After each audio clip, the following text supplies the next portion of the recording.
ეგრეთ წოდებული მშვიდობიანი დამხობის მედროშეები 4 ოქტომბრის აქციისთვის ემზადებიან. ნაციონალური მოძრაობის მიმართვის ადრესატები ამჯერად ძალოვანები არიან. ანა წითლიძემ განსაკუთრებულ დავალებათა დეპარტამენტის თანამშრომლებს მოუწოდა შეკრებილების წინააღმდეგ ძალა არ გამოიყენონ. ირწმუნება, რომ შეკრება მშვიდობიანი იქნება, ისეთივე როგორც 2024 წლის დეკემბერში იყო. სულ უცხო პლანეტელები ჩამოიყვანოს 4 ოქტომბერს ბიძინა ივანიშვილმა. ათასობით საქართველოს მოქალაქეს ვერ შეძლებს ვერავინ დაუპირისპირდეს. მშვიდობიანი იყო ყველა აქცია, მათ შორის დეკემბრის აქციები, რუსული კანონის დროს აქციები, როდესაც საქართველოს მოქალაქეები სასტიკად ცემენ. აქციის ორგანიზატორების მხრიდან ძალოვანებზე აქცენტირება ქართული ოცნებისთვის იმის მორიგი დასტურია, რომ ოპოზიცია არა მშვიდობიანი, არამედ ძალადობრივი აქციისთვის ემზადება. მშვიდობიან აქციას და სიტყვისა და აზრის გამოხატვას არ ჭირდება სპეცრაზმი სახელმწიფოს მხრიდან. როცა ვსაუბრობთ სპეცრაზმზე, ესე იგი ვსაუბრობთ იმაზე, რომ აპირებენ და ემზადებიან ძალმომრეობისთვის და ძალადობისთვის კოლექტიური ნაცმოძრაობის წარმომადგენლები. არავის თითი არ გადაუცდეს. ჩვენ არ ვფიქრობთ, რომ ანა წითლიძის განცხადება შეცდომა იყო ან წამოწთენა იყო. ზუსტად აი ესეთი ეგრეთ წოდებული მშვიდობიანი აქციების ჩატარებას გეგმავენ, რომელმაც აუცილებლად მათი აზრით უნდა მოიტანოს მსხვერპლი. ამ მსხვერპლს უნდა მოყვეს პროცესების რადიკალიზაცია და ამ რადიკალიზაციას უნდა მოყვეს დაპირისპირება.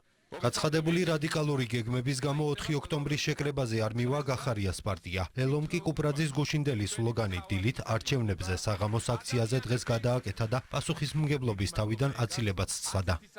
ძლიერ საქართველოს ლელო იღებს 4 ოქტომბრის არჩევნებში მონაწილეობას, შემდეგ ვისაც უნდა ის მიიღებს მონაწილეობას საპროტესტო ტალღაში.